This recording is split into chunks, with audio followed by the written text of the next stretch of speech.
tugiye kwiga ku ijambo ry'Imana. Nakomeje gusengera kuva pastor yabimbwira, nakomeje kumva Imana irimo kunshyira ku mutima umutwe w'amagambo uvuga ngo icyifuzo cyiza.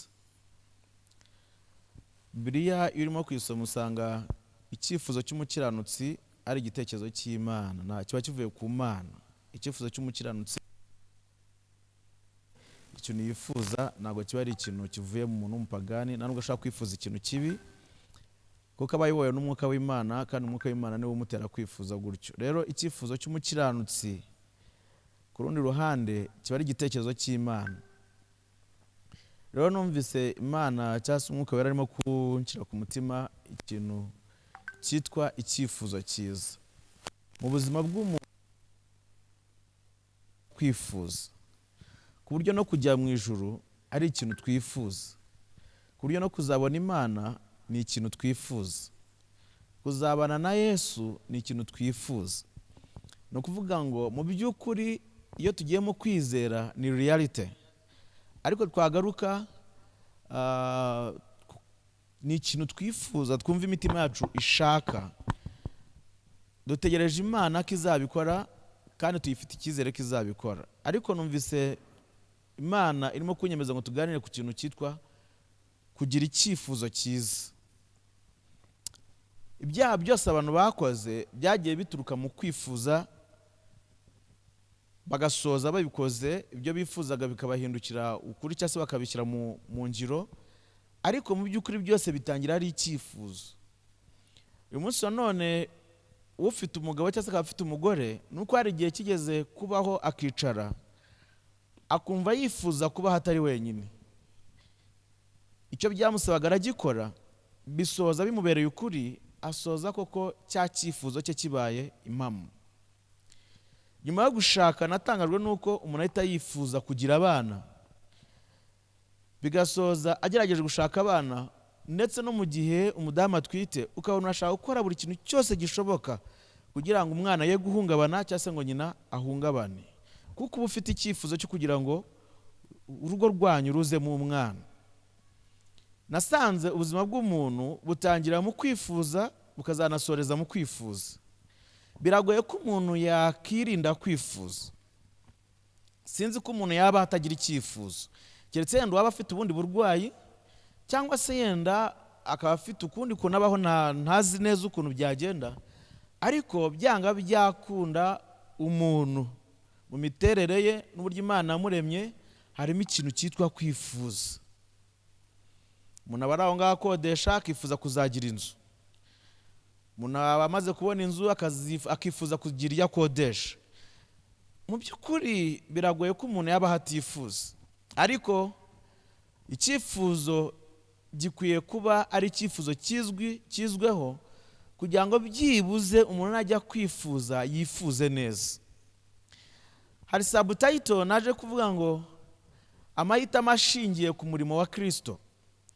Umukiranutsi, ikimugira umukiranutsi si uko aba ari mu isi itabamo ibyaha, ahubwo ni uko aba ari mu isi ibamo ibyaha anaturanye nabyo, ariko agahora afite icyifuzo cyo kutisanga mu byaha yari we wabikoze ku mpamvu zo gushaka k'umutima we, ahubwo agahora yifuza ko yaba adakora ibyaha nubwo akiri mu isi y'ibyaha.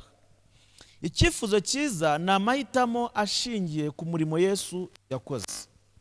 Icyifuzo cyiza cy'umukristo ni amahitamo ashingiye ku cyo ubonye Yesu agukoreye. Twese tutarahura na Yesu Kristo, Bibiliya irambwira mu Efeso igice cya 2, ndagira ngo tuhasome. Bibiliya irambwira mu gice cya 2 cy'Abefeso,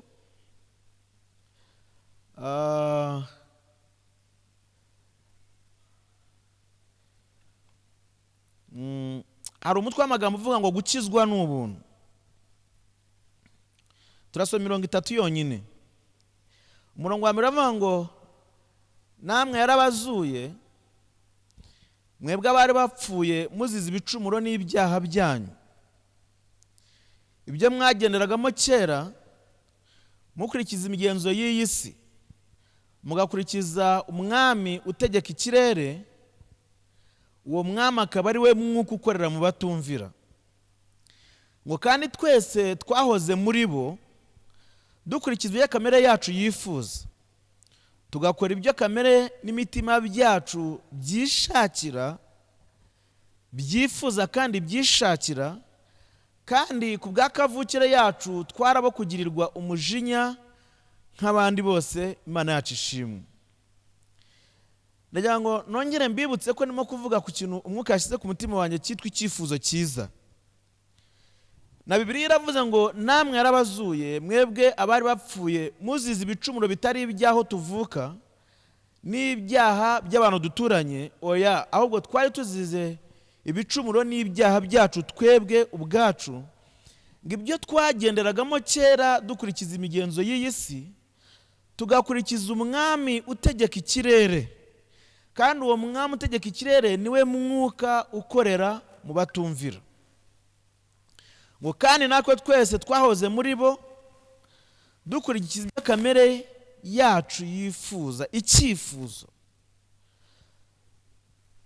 tugakora ibyo kamere n'imitima byacu byishakira, kandi ku bwa kavukire yacu twarabo kugirirwa umujinya nk'abandi bose. Ndashaka kuvuga ku bintu bibiri nashaka ko bisigara inyuma. Ndashaka kuvuga ku kintu cyitwa kwifuza tubikuye muri uyu murongo. Umuntu mu buryo yaremye ntabwo bishoboka ko yatandukana n'ikintu cyitwa kwifuza, kubera kamere na kavukire yacu. Ariko Bibiliya iravuze ngo ntabwo twese twahoze muri abo ngabo bateye batyo, kwifuza kwacu kudatandukanye n'ukwabo, ibyo turarikira bidatandukanye n'ibyabo. Ariko uyu munsi umwuka w'Imana arimo aravuga ngo twongere dutekereze ku byo twifuza, tugire kwifuza kwiza. Hari ishirwe rikomeye. Twese iyo tumaze guhura na Kristo hari ibintu bishyashya biza mu buzima bwacu, ariko amahitamo ya muntu ashobora kuza ari amwe muri aya ngaya atatu, dushingiye ku byo Yesu akoze. Katubane dusome ikindi cyanditswe kugira ngo tubone impamvu y'aya mahitamo uko ari atatu. Mu gitabo cya Mariko igice cya 5 dusangamo inkuru ishimishije cyane. Mariko igice cya 5 harimo inkuru ishimishije cyane. Umutwe w'amagambo uravuga ngo Yesu yirukana abadayimoni benshi, ntabwo bari bakeya, mu muntu umwe. Mu yandi magambo, mu muntu umwe hashobora kuba harimo ikiguri, hashobora kuba harimo indaki y'abadayimoni. Ahangaha Mariko yaranditse aravuga ngo bafata hakurya y'inyanja mu gihugu cy'Abagadareni. Ngo yomotse uwo mwanya umuntu utewe na dayimoni ava mu mva aramusanganira.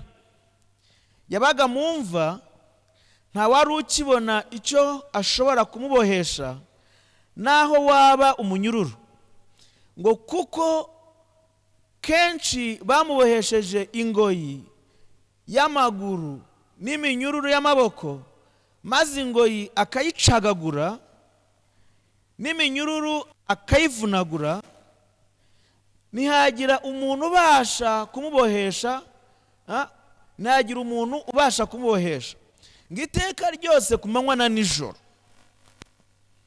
Ndashaka kugira ngo aka kantu tukamakinga, iteka ryose haba ku manywa haba na nijoro, yahoraga mu mva no ku musozi asakurizayo yikebesha amabuye.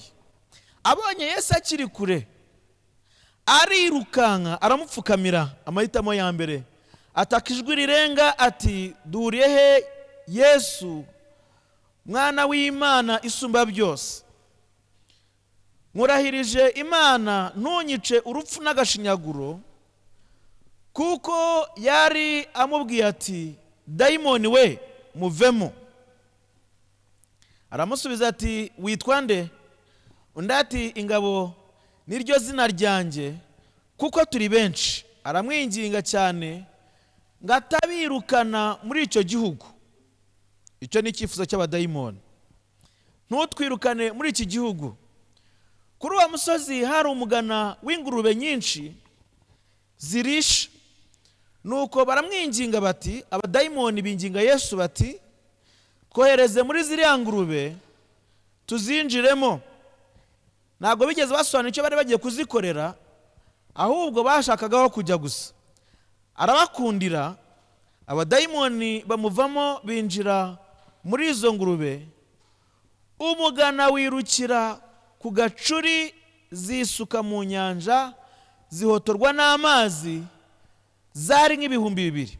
Abungeri bazo barahunga, babibwira abo mu mudugudu n'abo mu ngo, baza kureba uko bibaye. Aho nashakaga ndahageze. Nashakaga kuri uyu muntu ufite inshingano yo kugira icyifuzo cyiza, akagira amahitamo ashingiye ku byo abonye Yesu akora. Umurongo wa 15 bavuga ngo, bageze aho Yesu ari, basanga wari utewe n'ingabo z'abadayimoni, yicaye, yambaye, afite ubwenge nk'abandi, baratinya. Ababonye ibyabaye kuri uwo muntu n'ingurube babitekerereza abandi, bahera ko baramwinginga ngo ave mu gihugu cyabo. Nubwo afite ububasha bwo kwirukana abadayimoni, ariko nave mu gihugu cyabo, kuko icyifuzo cyabo cyari cyo gutunga ingurube. Nubwo abadayimoni baba baratwaye abantu babo bakabagezaho babatwara mu mva, nta kibazo, bagende babe mu mva, ariko bitungira ingurube. Bo babibonye baravuga bati, Yesu, nubwo ufite ububasha bwo kwirukana ingurube, nubwo ufite ububasha bwo kwirukana abadayimoni no gukiza abantu bacu bari barapfuye, ariko va mu gihugu cyacu ugende tubone ko twitungira ingurube. Ngo nukakikira mu bwato. Haleluya. Wa muntu wari utewe n'abadayimoni rero aramwinginga ngo bajyane, ariko ntiyamukundira, ahubwo aramubwira ati, witahire ujye aho abadayimoni bari barakwirukanye, ujye mu banyu ubabwire iby'Imana igukoreye byose, nuko ikubabariye. Aragenda atangira kwamamaza i Dekapoli ibyo Yesu yamukoreye byose. Abantu bose barumirwa. Imana yacu ishimwe. Icyifuzo cyacu ndashaka kugira ngo tugihere ku murongo wa 18.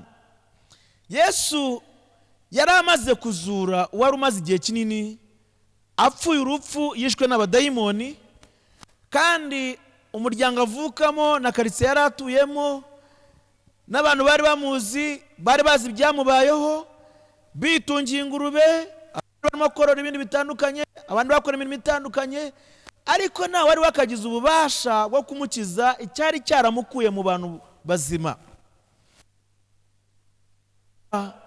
Ku manywa na nijoro yibera mu mva atacukuriwe, yewe n'uwayicukuriwe atarigeze amuha karibu ngo bayibanemo, ngo ndetse nkakajya no ku misozi. Bigera ku rwego rw'abadayimoni bamutera kutikunda, ahubwo ngo akajya ahora yikebesha amabuye. Amera nabi ku rwego rwaho atabashaga kuba aho abantu baba. Ahubwo ngo igihe kimwe Yesu ageze ahari, ngo arirukanka akora amahitamo yo kumupfukamira. Ntabwo nzi umwuka w'Imana aho yamubwiye, aho yavuye kugira ngo amubwire ko Yesu ari uwo gupfukamirwa. Kumupfukamira ntabwo ari abadayimoni bamupfukamiye. Icyifuzo cy'abadayimoni gitandukanye n'icyifuzo cy'uyu muntu wari waratewe n'abadayimoni. Icyifuzo cy'uyu muntu wari waratewe n'abadayimoni cyari cyo gupfukamira Yesu, ahubwo abadayimoni babonye ukuntu wari utewe n'abadayimoni aho babaga hahindutse ahantu nyiraho yibwiye cyangwa se yakiriye impano yo kuba azi ko Yesu ari uwo gupfukamirwa, bahita babona ko apfukamiye Yesu adashaka kongera kuba ubuturo bw'abadayimoni. Baravuga bati, katubayeho, turakwinginze n'utwica urupfu n'agashinyaguro. Icyifuzo cy'abadayimoni kiba kwirukanka, guhabwa amahirwe yo kujya mu ngurube. Ngo Yesu amaze gukora ibyo ngibyo, yikira mu bwato afata hakurya. None wa muntu wari utewe n'abadayimoni akora amahitamo ya kabiri. Ararira bati, ndakwinginze mbabarira tujyane. Yesu aramubwira ati ntago nkukundiye kuko wonkijije abakize, ahubwo witahire, nkuhaye amahirwe utaherukaga, nkuhaye ibyishimo utaruherutse, nkuhaye ubuzima utaruherutse, nkuhaye umugisha abantu batari kuzakubonera, witahire ujye mu banyu. Bene data, ndagira mbabwire ngo hari amahitamo yacu nk'abantu, ariko hari n'amahitamo ya Yesu. Ahangaha mbonereho mbyubakireho mvuge ngo niba twarakijwe, niba twaramenye ko Yesu agira neza, tukaba twarasogonge, mwihangane mufate inzira mujye mu banyu abakibafite. Niba uzi ko hari ahantu bari, niba uzi ko hari abantu Satani yababoheye, niba uzi ko hari abantu bakaba bataramenya inkuru y'ibyo Yesu yakoze mu buzima bwawe, uyu munsi nagira ngo mubwire ngo amahitamo ya Yesu nuko hanyuma yo kukubabarira, hanyuma yo kugukiza, hanyuma yo kukubohora, icyifuzo cya Yesu nuko wakitahira, hanyuma ukagenda ukajya mu banyu, hanyuma ukababwira iby'Imana yagukoreye. Hari abantu bakizwa bagakomeza kuba abantu b'abagome, hari abantu bakizwa bagakomeza kuba ari abantu babungabunga urwango, hari abantu bakizwa bagakomeza kuba ari abantu bavuga ngo uwamemukiye sinamwegera, hari abantu bakizwa bagakomeza kuba ari abantu bavuga ngo uwambabaje sinamutabara. Ariko nagira ngo ubwire ngo n'uyu muntu yaramaze imyaka, yaramaze iminsi aba mumva, yaramaze iminsi yikebaguza amabuye, yaramaze iminsi atabaha abantu baba, ariko Yesu amwitegereje arabibona ko nubwo yarabaye ubwo buzima, ahubwo hari abantu bitwa ababo, abuwo muntu, arabona ko atakugira imbabazi cyese ngo bashe kugira icyo bagukorera. Ndagira ubwire ngo nanjye ngukijije nta kiguzi umpaye, witahire ujye mu banyu, ntujyane inzika, ntujyane ubugome, ntujyane ikindi kintu cyose, ahubwo ugende ugiye kubabwira iby'Imana yagukoreye, ndetse ubongerereho ko yakubabariye. Mu Befeso hatubwiye ngo natwe twari dupfuye tuzize ibyaha n'ibicumuro byacu, ntabwo twari tuzize ibyaha by'abandi. Ntabwo abadayimoni bajya mu mukiranutsi, abadayimoni bajya mu muntu wakoze icyaha, abadayimoni bajya mu muntu wahemukiye Imana, abadayimoni bajya mu muntu witandukanyije n'Umwuka Wera, abadayimoni bajya mu muntu witandukanyije n'ibyanditswe byera, abadayimoni bajya mu muntu wahemukiye ijuru. Umuntu wahemukiye ijuru niwe dayimoni zivi kuzimu zikaza zikamwinjiramo, zikamuturamo, zikamuhindanya, zikamuhindura mubi, zigatangira kumutesha agaciro. Yesu arangira aramubwira ngo ubwo ngugarurira agaciro kawe, itahire, ibyaha byawe urabibabariwe, ugende ubabwire ko n'ibyo bari bakuziho nabikubabariye. Ngarangije aragenda atangira kwamamaza i Dekapoli ibyo Yesu yamukoreye byose adasize na kimwe, ngo abantu bose barumirwa. Mwene data turi kumwe hano, ndagira mubwire ngo ibyo Yesu yakoze ni ibintu bitangaje, kuri hari abantu bagifite confidence mu byaha byabo kubera ko utarababwira ibyo Yesu yakubabariye. Hari abantu bagifite confidence mu buhemu kubera ko batarabona ineza Yesu yakugiriye. Hari abantu bagifite confidence mu rwango rudashira kubera ko nawe ubwawe utaramenya ko Yesu yakubabariye ngo ujye kubabwira ko ibyo bagukoreye nawe ubibabariye kuko nawe Yesu yakubabariye. Amahitamo ya muntu ashobora kuba amwe muri atatu. Uyu muntu amaze gukira, abene gihugu bahisemo kwirukana Yesu mu gihugu cyabo. Uramenya nuzaba umwe mu bantu bafata umwanzuro wo kuvuga ngo Yesu, amahitamo yacu nuko wagenda tukitungira ingurube. Uriya muntu umwe Yesu yarakijije, kuri Yesu yarutaga uriya mugana w'ingurube. Ariko bene ingurube bamubonye baravuga ati oya, icyari kuba cyiza nuko uyu muntu ari gukomeza kibera mu mva, ingurube zacu ntizigira icyo ziba. Icyaba cyiza nuko abasambana bakomeza gusambana, ariko ntiduhombe. Ntabwo nzi amahitamo yawe mu gihugu cyawe ubarizwamo hanyuma yo kubona icyo Yesu akoze mu gihugu cyawe. Ntabwo nzi amahitamo yawe mu muryango wawe hanyuma y'uko ubonye icyo Yesu akoze mu muryango wawe. Hari abantu bajya bagurana indamu z'isi kubaho kwa Yesu. Umuntu akihangana akavuga ati aho kugira ngo mpombe amafaranga nahemukira umuja, ariko umuryango wanyu ukagumana amafaranga. N'ibindi sinshaka kubivugaho cyane. Ariko ntuzamere nk'aba bantu babonye Yesu akijije uwo bari barananiwe gukiza. ntuzamere nk'aba bantu babonye Yesu amaze gukiza uwo bari bazi ko atazagaruka, barangiza bagasanga icyaba cyiza ariko bakirukana Yesu, hanyuma bapfa bagakomeza bagapfa. Hari imyuka ikorera mu batumvira. Iyo myuka ikunze kwimanifestinga mu buryo butatu. Uburyo yimanifestinga, uburyo bwa mbere abateza ubusambanyi budashira. Umuntu akaba afite umugore ariko akumva arashaka n'uwa kabiri, arashaka n'uwa gatatu, arashaka n'utwana tw'abaturanyi, arashaka n'abana b'abakozi, arashaka n'abagenzi barimo kugenda, ukayoberwa iryo rari ahantu rizarangirira. Ariko ubwo ni uburyo bumwe umwuka ukorera mu batumvira ujya wimanifestinga. Mu mategeko y'Imana byanditsemo ngo ntugasambane. Ubundi buryo umwuka ukorera mu batumvira wimanifestinga ni ubusinzi n'irari ry'ibisindisha. Umuntu ugasanga aranywa itabi, akongeraho n'inzoga, akongeraho n'icyuma, akongeraho n'ibindi bitandukanye, akabinywera i Kigali, akabinywera Kampala, akabinywera Dar es Salaam, akabinywera muri Amerika, akabinywera mu nzu, akabinywera ku irembo, akabinywera ahantu hose, ukabona we n'ibisindisha birasa naho ari ibintu bimuremeye. Ariko uwo ni umwuka wo kutumvira. Ubundi buryo bwa gatatu umwuka wo kutumvira wimanifestinga mu buzima bw'abantu ni umwuka w'ubugambanyi, ibikorwa by'ubugambanyi, ibikorwa by'ubuhemu. Hari abantu bajya bahemuka bagahemukira n'abo bavukana mu izina rya Yesu Kristo. Njye natangaye kubona umuntu atagirira impuhwe umuntu bonse ibere rimwe. Reka babwire, Satani naraduteye, ibyatwishe ni byinshi, ariko Yesu mu Befeso atubwiye ngo namwe yarabazuye. Mwebwe bari bapfuye bazize ibyaha n'ibicumuro byacu ubwacu, ngibyo twagendagamo kera tukikurikiza, tukiyoborwa n'umwuka ukorera mu batumvira. Ntuzamere nk'aba bantu bahisemo ko icyaba cyiza ari uko Yesu yagenda, abapfa bagakomeza bagapfa. Amahitamo ya kabiri ashobora kuba kujyana na Yesu. Yesu ashimwe cyane. Hari igihe umuntu akizwa akibagirwa umukijije, ariko uyu muntu amaze kubona ibyo Yesu akoze yaravuze ngo Yesu icyama ukemera tukajyana.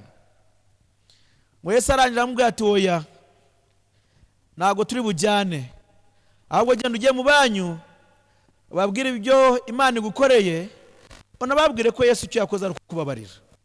Haleluya. Umva amahitamo y'umuntu wasobanukiwe neza icyo Yesu yakoze. Andi mahitamo adasanzwe, hari igihe umuntu ahitamo kugumaho Yesu yamusanze. Yesu we yagusanze azahaguma mu buryo bwo mu mwuka, kuko twebwe ayo mahirwe tuyafite. Ariko reka tugaruke mu buryo bufatika butari ubw'umwuka. Hari abantu bajya bahura na Yesu ku giterane, kandi igiterane aho cyabereye kitazahaguma. Umuntu agahitamo kwigumiraho Yesu yamusanze, kandi abaje ari indogobe za Yesu bagiye kugumaho Yesu aba akorera umunsi ku wundi. Uyu muntu ntabwo yigeze agira amahitamo yo guhitamo kuguma mu bituro, ahubwo aravuze ngo sinshaka kuguma ahangaha, kandi sinshaka kuguma naho navuye igihe nazaga, ahubwo nashaka kujyana nawe. Ntuzahitamo kuguma mu gituro, ntuzahitamo kuguma aho Yesu atazaguma, ahubwo uhitemo kujyana na Yesu. Ayo yari amahitamo y'uburyo abantu bajya bahitamo bitandukanye, ariko hari n'amahitamo ya Yesu. Amahitamo ya Yesu ni ukuvuga ngo genda ubwire abantu bari aho wahoze. Haleluya. Hari igihe umuntu yibagirwa ko inkuru yamukijije ikwiriye kugera aho yahoze. Yesu aravuga ngo genda ubwire abantu bari aho wahoze, babwire uko Yesu yakugiriye, nurangiza wongereho ko Yesu yakugiriye imbabazi. Imana yacu ishimwe cyane. Ndayongana ku musozo mbabwira amasomo 6 y'ingenzi dukwiye gukura muri iri somo ry'icyifuzo cyiza. Icyifuzo cyiza, narakijijwe ariko na murumuna wanjye akeneye gukizwa. Yesu ashimwe cyane. Narakijijwe ariko na data akeneye gukizwa. Narakijijwe ariko n'abantu bo ku musozi wacu bakeneye gukizwa. Isomo rya mbere nkura muri iki cyifuzo cyiza kugira ngo tubashe kubigeraho nuko twitandukanya n'umwuka ukorera mu batumvira. Tumaze imyaka myinshi tubwirwa ubutumwa bwiza. Tumaze imyaka myinshi duhurira kuri call. Tumaze imyaka myinshi twumva ijambo ry'Imana. Tumaze imyaka myinshi dutunze Bibiliya. Tumaze imyaka myinshi dusoma ijambo turirimba indirimbo zo kuramya no guhimbaza Imana. Tumaze imyaka myinshi duhura mu buryo bwinshi butandukanye duhujwe n'impamvu kugira ngo tubwirwe inkuru nziza ya Yesu Kristo kugira ngo natwe dukizwe. Ariko uyu munsi wa none ndagira mbabwire ngo niba tumaze imyaka myinshi hari umuntu utaritandukanya n'umwuka ukorera mu batumvira akaba akibona uburyo ubwo aribwo bwose muri buriya butatu uyu mwuka wimanifesting, uyu mwuka wigaragaza mu buzima bw'abantu, mbwire ngo uyu munsi Uwiteka arimo aravugana natwe ngo tugire icyifuzo cyiza cyo kwitandukanya n'umwuka ukorera mu batumvira. Iyo ni isomo rya mbere. Isomo rya kabiri, buri muntu yimuke ava aho yahoze agipfuye. Yesu ashimwe cyane. Ni ikosa rikomeye cyane kuguma aho wari uri Yesu atarakuzura. Ni ikosa rikomeye cyane gukomeza gukora nk'uko wakoraga Yesu atarakuzura. Bibiliya irambwira mu Bakorinto ngo iyo umuntu ari muri Kristo Yesu ngo abaye icyaremwe gisha, ngo ibya kera biba bishize. Ni ikosa ko waguma aho wahoze Yesu atarakuzura, hanyuma abapfu baho bakaba bazi ko mukiri abaturanyi, kandi wakabaye uva aho Yesu yakuzuriye ukajya kubwira abantu ibyo Yesu yagukoreye n'uburyo yakugiriye imbabazi. Isomo rya kabiri rikomeye cyane, nk'uko uyu muntu atagumye mu gituro nyuma y'uko Yesu Kristo amugaruriye ubuzima bwe, natwe twimuke tuve mu bituro byacu, natwe twimuke tuve mu byo twahozemo, natwe twimuke twitandukanye n'imyuka ikorera mu batumvira. Imyuka y'ubusambanyi, imyuka y'ubusinzi, ibyo byombi bizana urugomo. Iyo myuka yombi izana urugomo rukomeye cyane. Umuntu ukurana n'indaya ntago ajya buri urugomo. Umuntu wara mu nzoga ntago ajya buri urugomo. Niyo mpamvu umuntu ashaka kuba ari aho ngaho ukaba umuzi nk'umuntu w'Imana, ariko ukajya gutungurwa ukumva tuyangwaho ikigambo, ukaberwa niba kivuye mu kanwa k'umuvugabutumwa, ukaberwa niba kivuye mu kanwa k'umuntu wavutse ubwa kabiri, ukumva biragutangaje. Kumbe iyo myuka yombi ihurira ku kintu cyitwa urugomo. Nta musambanyi utari umunyarugomo, nta n'umunywi w'inzoga utari umunyarugomo. Kandi abanyarugomo bavuga ibintu batizeho, abanyarugomo bavugira ahantu batahisemo, abanyarugomo bavugira ahantu bataza babumva, abanyarugomo bavuga ibintu bitigeze bikorerwa ubugororangingo. Urugomo ni umwuka mubi, ni umwuka wa shitani gusa. Nigeze kuba ndahantu ndimo kuvuga ubutumwa, umwana ambwira ukuntu yagushijwe n'ijambo ryavuye mu muntu wamubwirije ubutumwa bwiza. Kumbe byakomotse ku mwuka w'urugomo. Umuntu guhurutura ikigambo agatura aho ngaho atazi neza ko hari n'abantu badakuze, hari abantu bataragera ku kigero cyo kuba babasha kuvangura ibibi n'ibyiza. Umwuka w'urugomo ni umwuka ukorera mu bantu batumvira. Ikindi cya gatatu, umwuka w'ubugambanyi. Ubugambanyi ni umwuka ukorera mu bantu batumvira. Mu mategeko y'Imana harimo amategeko abiri ahurira aho uwo mwuka ugaragara ko Imana itawushaka. Itegeko rya mbere rivuga ngo ntukice. Ubugambanyi bwose bugamije kwica. Ntukice. Umuntu wese uriho umwuka w'ubugambanyi aba afite ikibazo cy'uko akorana n'uwo mwuka wo kwicana, kandi Imana irashaka ko tuwimura, ntitukice. Ubundi buryo bwa kabiri Imana yawugaragaje mu mategeko y'Imana, yayandi 10 yahaye Mose kugira ngo ahereze Abisirayeli bayitondere. Harimo ikintu kivuga ngo ntukifuze indogobe y'undi, ntukifuze ishyo ry'undi, ntukifuze umugore w'undi. Kwifuza iby'abandi ni umwuka w'ubugambanyi. Buri muntu yimuke ava aho yahoze atarazuka. Icyifuzo cyiza, isomo rya gatatu, icyifuzo cyiza umuntu akwiriye kugira kugira ngo bigaragare ko yazutse, ni ukwifuza gukurikira no kubana uwamuzuye. Watuzuye twese nta wundi, twazuwe na Yesu Kristo. Mu Befeso ukomeje hirya, mu Befeso cya kabiri aho twasomye haravuga ngo kuko Imana ari umutunzi w'imbabazi nyinshi. Nicyo cyonyine cyamuteye kutuzura. tuzirikane uwatuzuye. Twese twari dupfuye, tumwizirikeho. Isomo rya kane ni ukugira ubwenge kandi twambaye nk'abantu bazima. Haleluya. Nishimye cyane maze kubona ukuntu uyu muntu baje bamusanze atiriwe abibabwira, baramubonye babona atandukanye nuko yahoze mbere.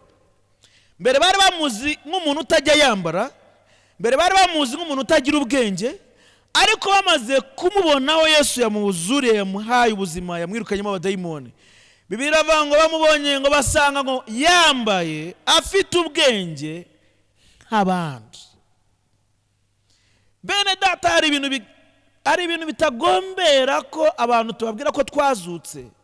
Hari ibintu bitagombera ko tujya imbere y'abantu ngo tubabwire abo dusigaye turi bo. Ahubwo iyo tumaze kugaruka ubuzima bwacu, hari ikintu kitubaho abantu batubona bagahita babona koko twazutse. Iyo baturebye babona twambaye twikwije, ikindi batureba bakabona dufite ubwenge nk'abandi. Ni ikintu kibi kubona umuntu w'umukristo abantu bisi bashaka kumureba bakabona nta bwenge agira. Abantu bisi bashaka kumureba bakabona atambaye. Ni isomo rikomeye ryakoze ku mutima wanjye. Ngo bamubonye gusa atarababwira, bamubonye gusa nta kintu aravuga, ngo babona yambaye kandi yicaye afite ubwenge nk'abandi. Iyo ni isomo rya kane. Twihangane dushakisha ukuntu twagwiza ubwenge kandi twambare nk'abantu bazima. Isomo rya gatatu rivuga ngo kwamamaza uzura abapfuye. Haleluya. Hari ibintu byinshi bijya bidukorera, ariko biriya bidukorera kubera kuzura abantu aba yabyemeye. Aha ushobora kuba warabonye akazi, bikaba ariyo mpamvu utekereza ko ubukene bwavuye mu rugo rwawe. Uyu munsi nazanye inkuru ivuga ngo ntago ari akazi, ntago ari umushahara wirukanye ubukene mu rugo rwawe, ahubwo ni uko wakuzuye, yakuzuranye n'ubukire, yakuzuranye n'ubutunzi. Ntago yakuzuye ngakurekeraho. Nawe ubundi hari abantu bafite imishahara iruti yawe, ariko wajya kureba ukabona baracyapfuye, wajya kureba ukabona baracyakennye. Hakaba n'abandi bafite imishahara mikeya, yewe yenda batarafite n'imishahara, bafite uturungi duke bakora, ariko wajya kubareba ukabona bambaye kandi bafite ubwenge nk'abantu bazima. Hari n'abandi bafite imishahara ariko babareba ukabona ntago bambaye ndetse nta n'ubwenge bw'abantu bazima bafite. Isomo rya gatanu rivuga ngo mwihangane turekere kwamamaza imishahara yacu, turekere kwamamaza ibyo dutunze, turekere kwamamaza ibyo tugezeho, dutangire kwamamaza uwatuzuye. Yesu yaravuze ngo genda ujye mu bawe, usubire mu banyu, nurangiza ufata akazi ko kwamamaza iby'Imana igukoreye, ngo n'ukuntu yakugiriye imbabazi. Ntago ari umushahara wirukanye ubukene bwawe, ntago ari akazi kirukanye ubukene bwawe, ntago ari ikindi kirukanye cya kindi cyakurwanyaga, ahubwo hari uwakuzuye. Nitujya kuvuga iby'ubuzima dufite bushyashya, tugire icyifuzo cyo kwamamaza uwatuzuye. Isomo rya gatandatu ryo rya nyuma,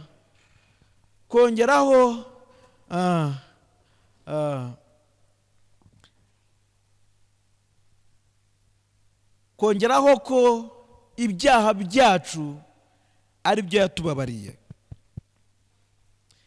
Ni ibyaha byawe yakubabariye, nanjye ni ibyanjye yambabariye. Nitukongera gukora ibyaha.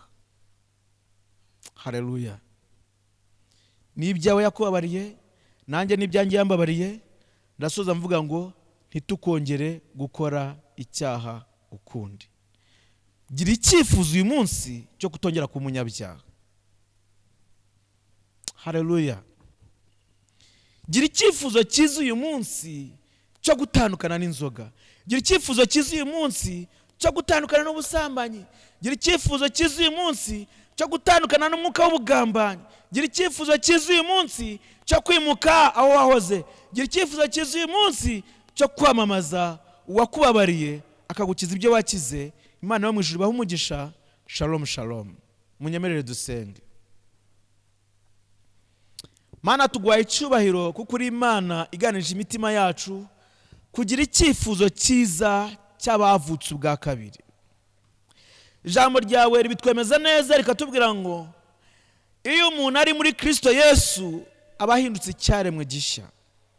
Turagushimiye ko magana menshi y'abari bapfuye bazize ibyaha n'ibicumuro byabo, natwe waduhisemo Mana uyu munsi wa none twaba turi ibyaremwe bishyashya.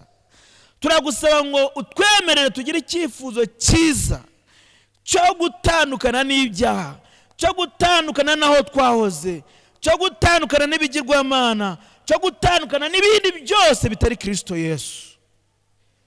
Uko ijambo rye riratubwiye ngo hanyuma yo kudukiza akatubohora ingoyi z'abadayimoni, icyatwifuza nuko dusanga abacu twarangiza tukababwira uburyo Yesu Imana itugiriye neza ndetse n'ukuntu atubabarira ibyaha byacu. Uduhe ubwo bushobozi kandi Mwuka Wera aba ruganza mu mitima yacu, mu byo dutunze, mu byo tuvuga, mu byo dukora, dutandukanye n'umwuka w'urugomo kugira ngo twamamaze ineza yawe no gukomera kwawe Mwami Imana.